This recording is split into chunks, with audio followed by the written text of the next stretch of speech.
Greetings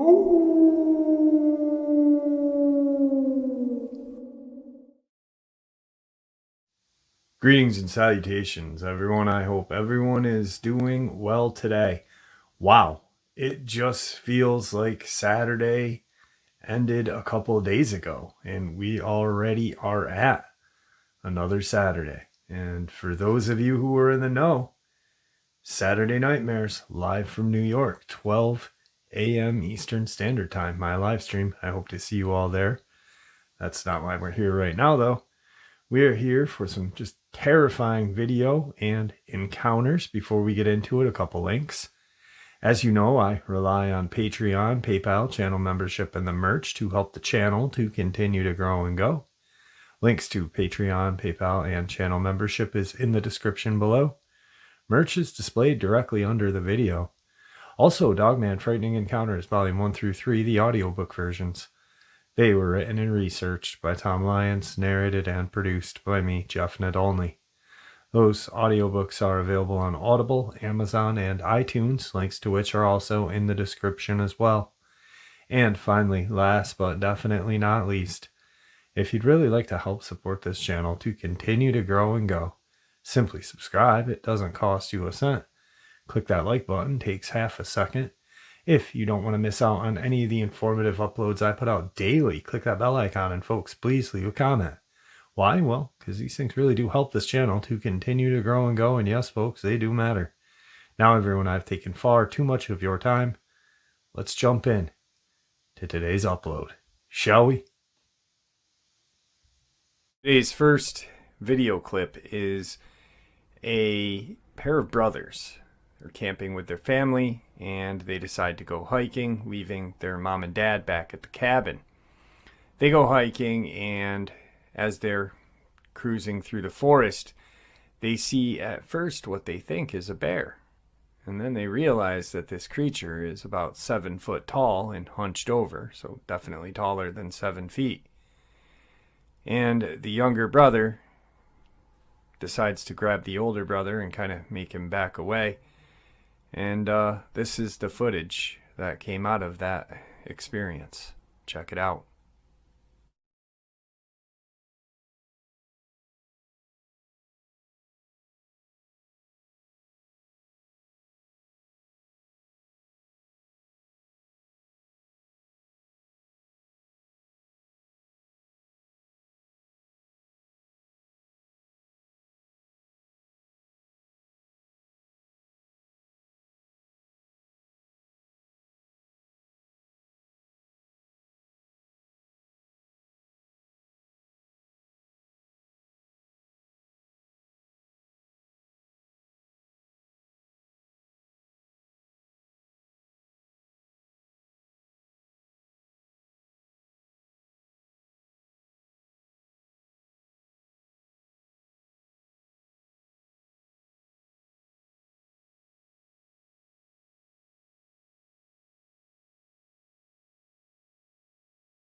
Most definitely a very creepy video clip. Once again, I'm not saying these clips are 100% legit. I'm just sharing them with you and leaving you to your own opinions. On to today's first subscriber submission. Good day, Jeff. My name's PJ. I am 34 years old from Massachusetts. We had emailed each other back and forth a couple weeks ago. I grew up an avid outdoorsman, fishing, hunting, camping, etc. To give you a little background, in December of 2007, I had left for the Marines. I was 18 years old, and the war on terror was in full swing. After 2 deployments and a Purple Heart, I came home due to wounds sustained in Afghanistan, and I could not re-enlist. So in January of 2012, I moved back home.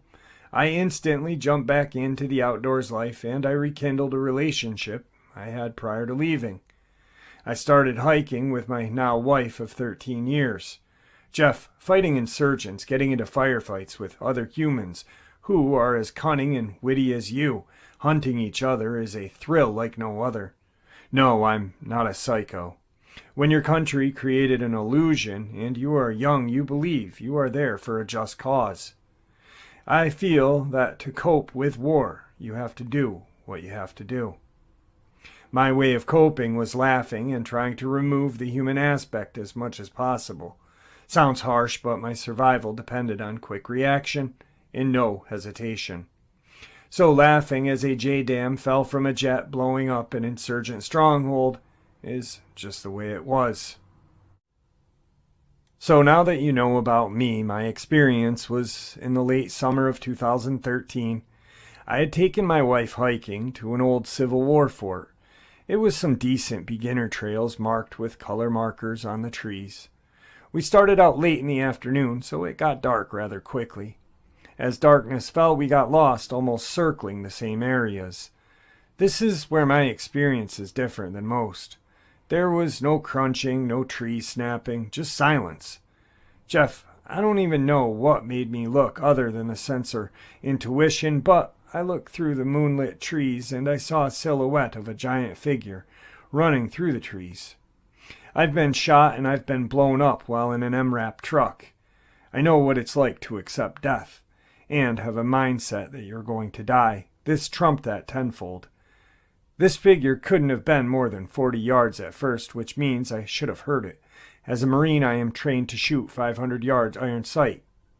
I have a good judge of yardage. This was close to 40 to 50 yards, then closing and paralleling us.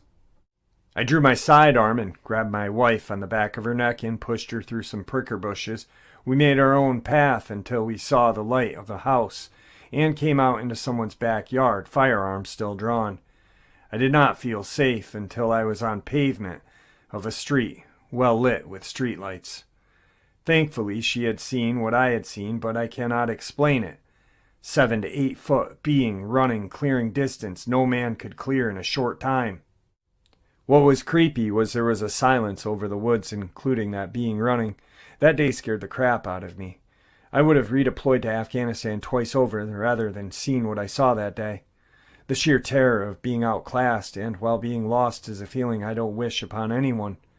After years of researching and listening to others, I haven't narrowed it down 100%. Could it be a Sasquatch, Dogman? I don't know. The lack of vocals or growling any noises leaves it just a massive, dark figure.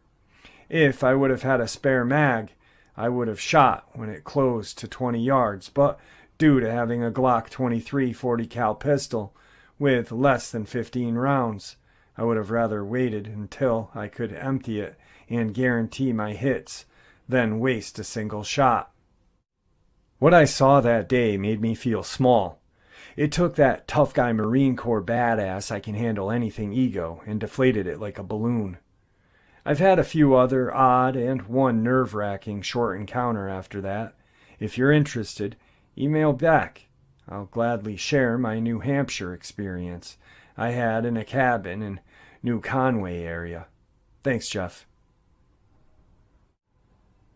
Wow, what an encounter. And I am definitely going to be emailing him back. If you hear this, email me before I email you. I'm going to email you hopefully at the end of today.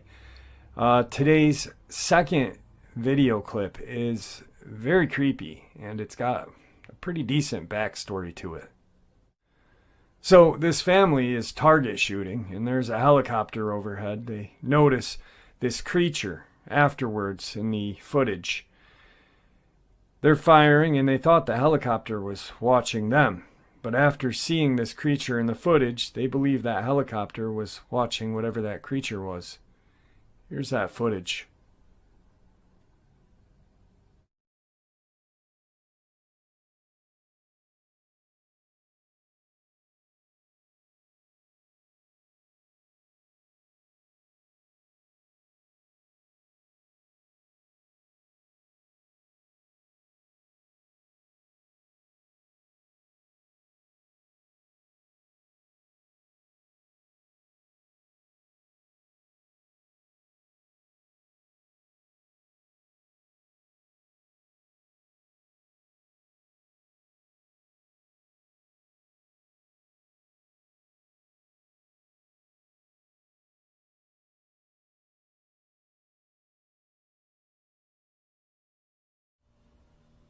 Wow, definitely a creepy video clip, but that I'm still thinking about that encounter. Wow, it blew me away.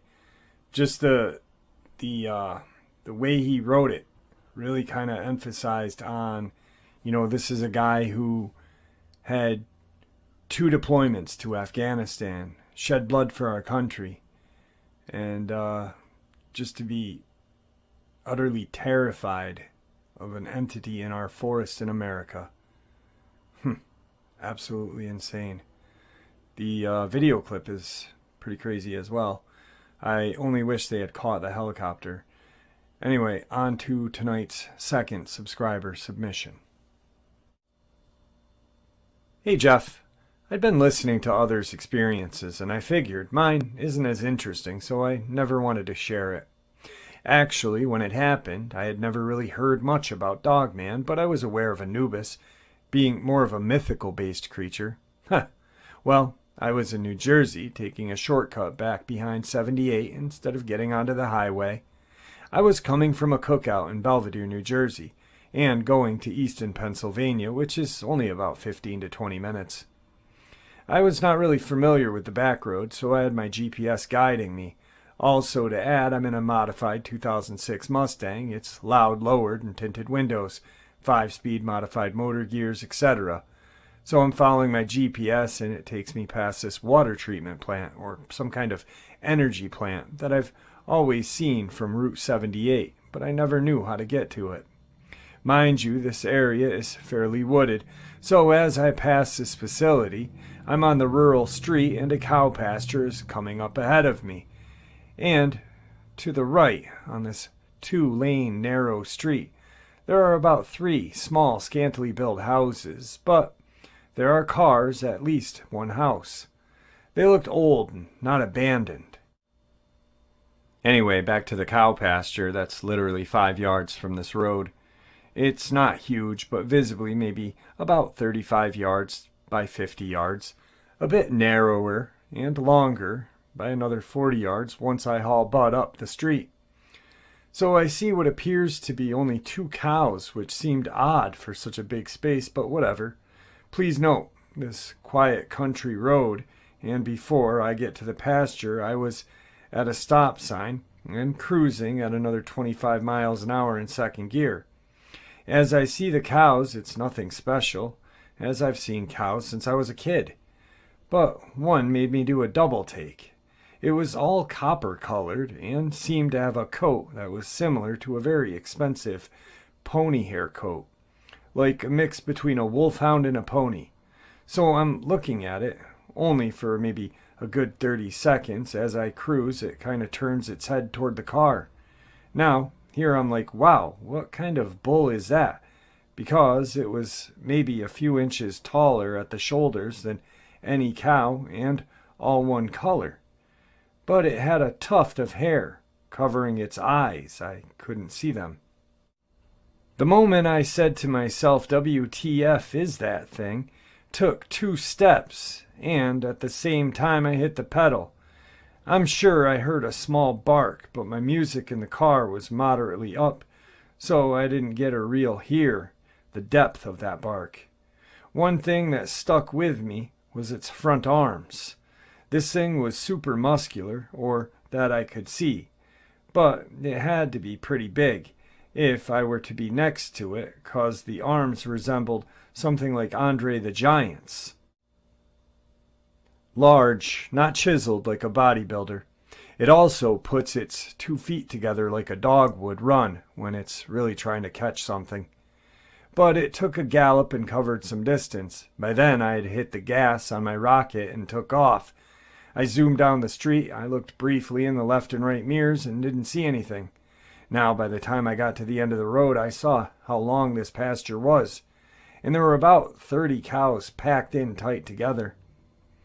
As I continued my drive, I said to myself, what kind of bull was that? Also, the thing didn't have a smirk, but it appeared to be stretching its lips to cover its mouth or something. It definitely appeared conscious of doing that, which made me focus more. If it would have just put its head down, I wouldn't have even noticed this thing. Wow, that's definitely creepy.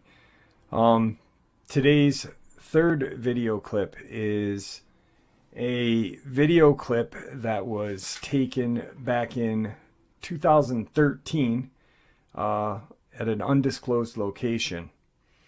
And apparently some hikers were hiking up some ravine, and they caught what looked like an adult Bigfoot picking up a baby Bigfoot, and then it took off rather quickly.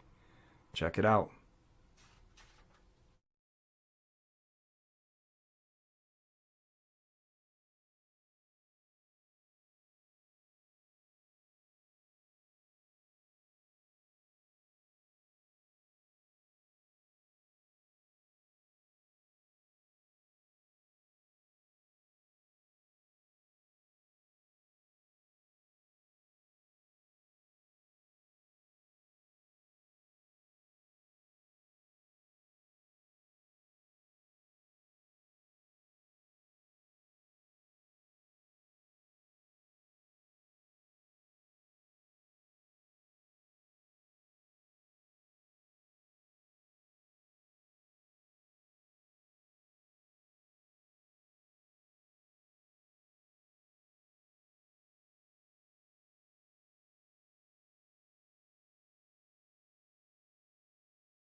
It's a very interesting video, and if you watch it on your computer instead of your phone, you can make out more detail.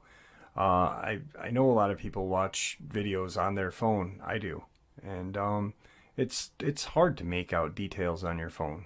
So with these kind of videos, and I think with any kind of channel that produces these kind of videos, you should watch them on your computer.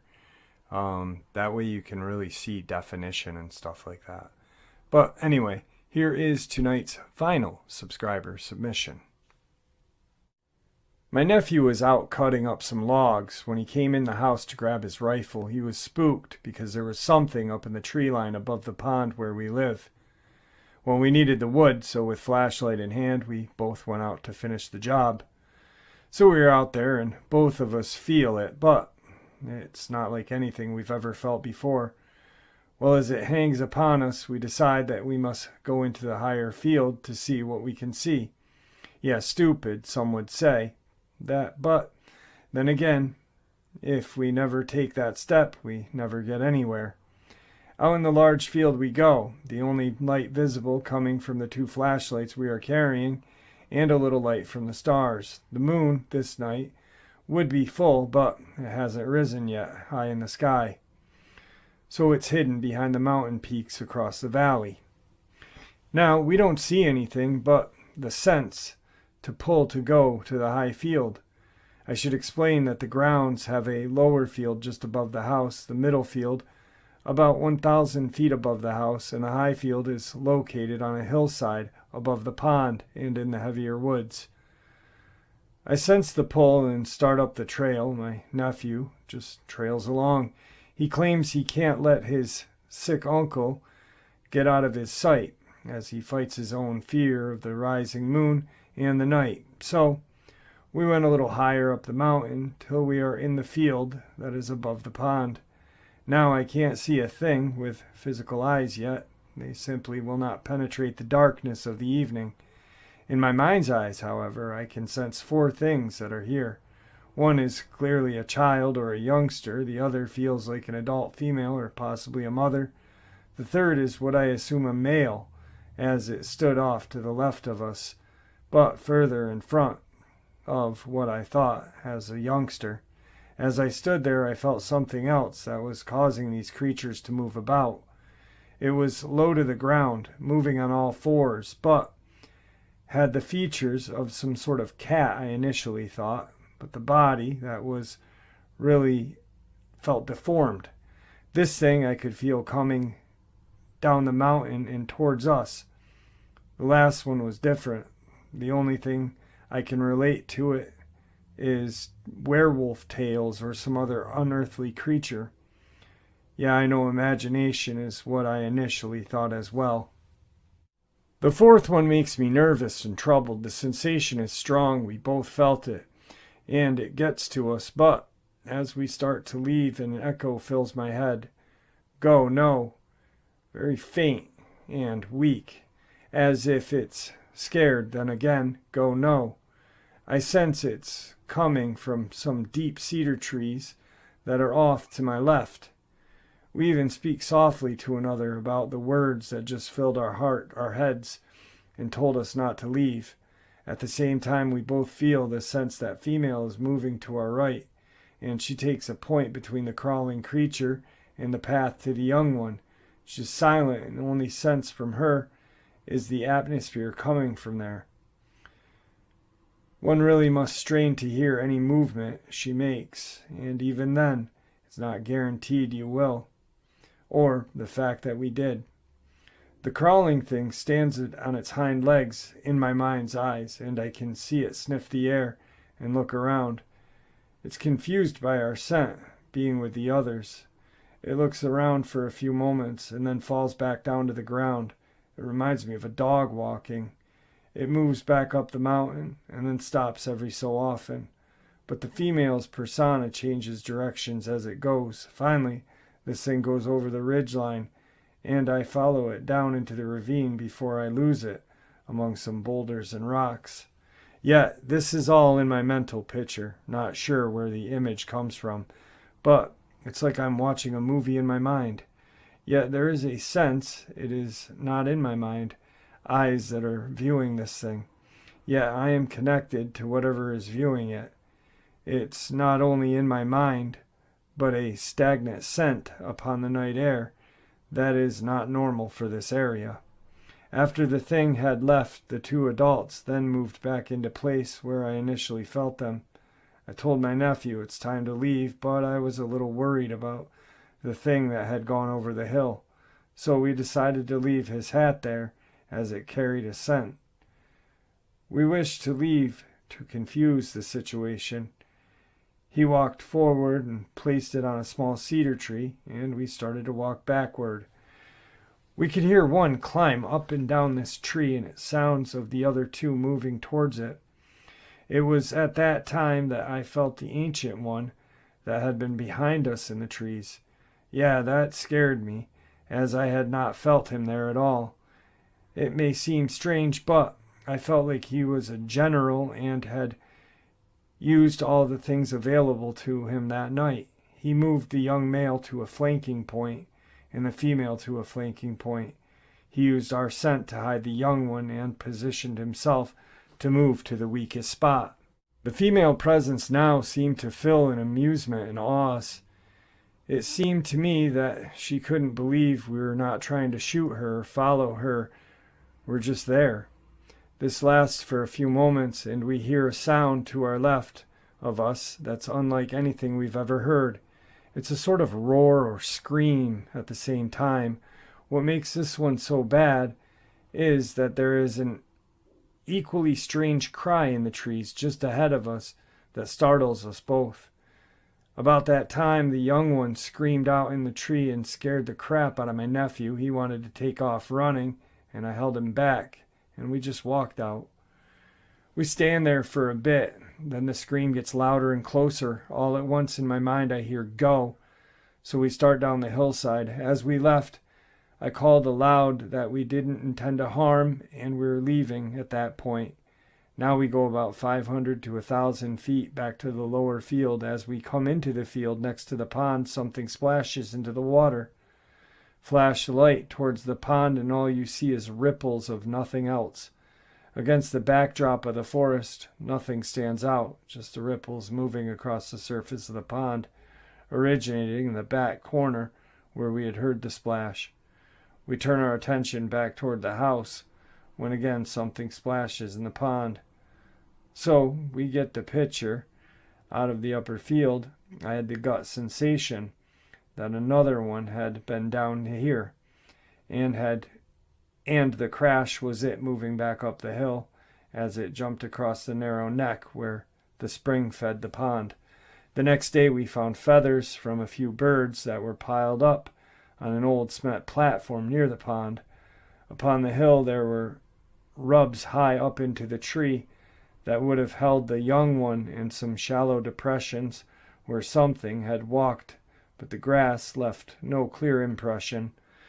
The things that stand out the most were the smell like wet dog that was there in the air that night, the high-pitched scream we heard in front of us from a young one in the tree, the heavier scream we heard that sounded up in the field when we had gotten down below, the one that came about the same time as the young one's scream.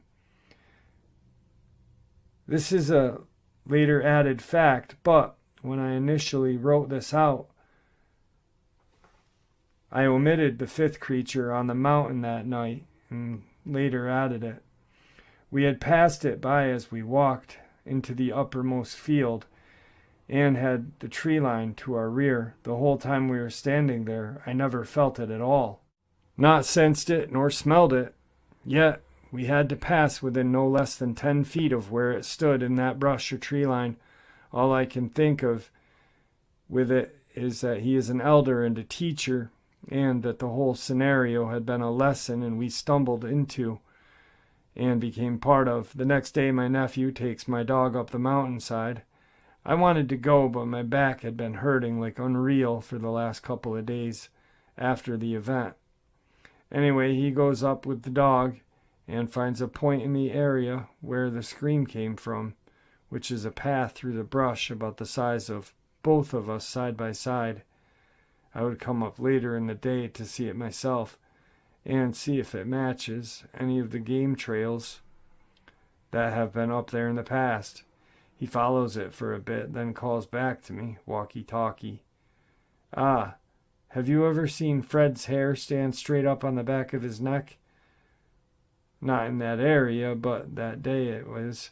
And Fred keeps looking, growling toward the area where the third thing was coming down. My nephew decides he's had enough at that point and comes back down. Fred is my Dalmatian and has been over the whole area many times and was remarkably familiar with local scents. That morning when I went outside, what was lying in my driveway but dead game bird. Is it connected? Who knows, but it's the first time I have found one of those here. So there you go, 5 things encountered on the mountain on a cold, dark night. 1 childlike, 1 female, perhaps the mother, 1 older male, 1 I can only think as an elder or teacher, and 1 I can only describe as a werewolf-like. The wolf or cat-like thing clearly appears to be tracking the other creatures from its actions. I still don't know what that thing was that tracked them and came down the hill, but it was a predator from the sensations I got. Like them, I have sensed that one a few times, but always lose it in the rocks. Yet that does not surprise me, for it is rock-colored hide to my mental eye. The young one was scared of us, yet calling for us to stay while the thing was present.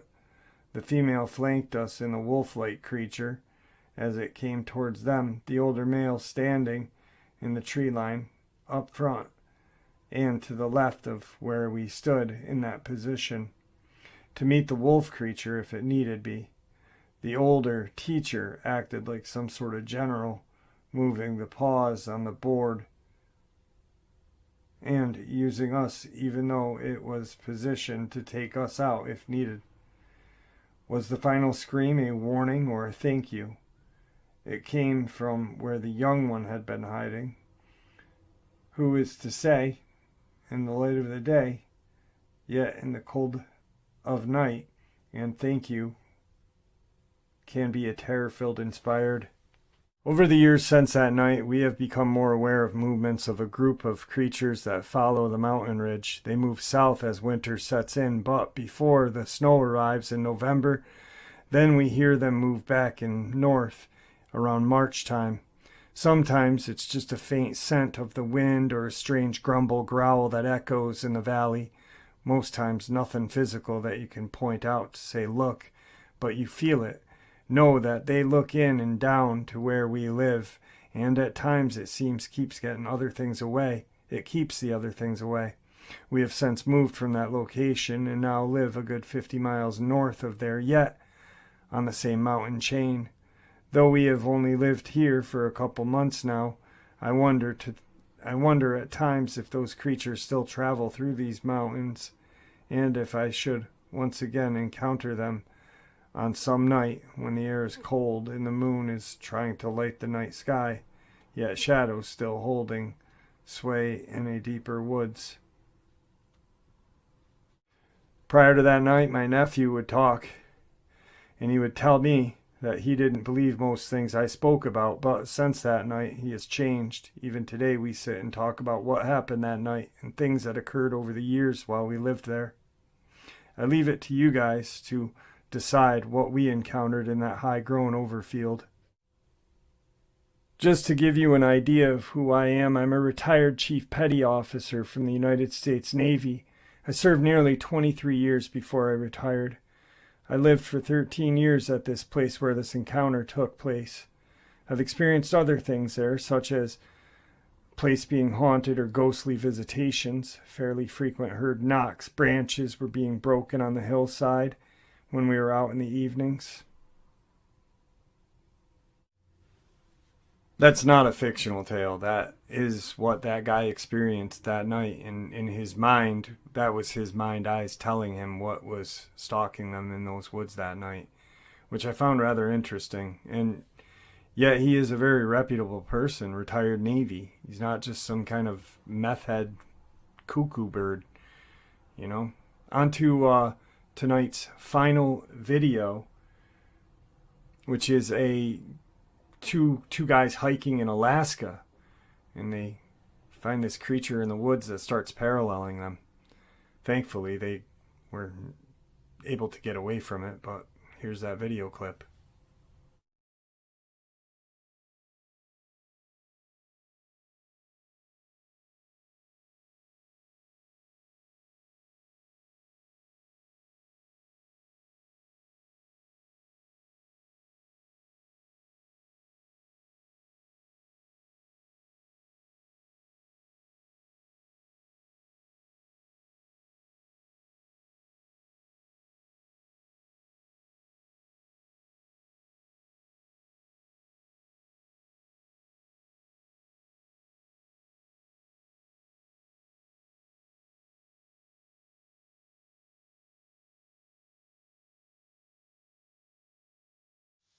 All right, folks, I hope you all enjoyed these very interesting video clips and the just absolute terrifying encounters. Guys, I truly appreciate all of your support. Your support is honestly what makes this channel continue to grow and go and what makes it special. Please, everyone, stay safe, happy, healthy, and ever vigilant, keeping an eye on our children, our pets, our family, and friends. These creatures are real, they're out there, they're dangerous. Share this information with the people you love and care about, and it may just help save their lives someday. Until next time, never stop asking questions, never stop searching for answers. And God bless.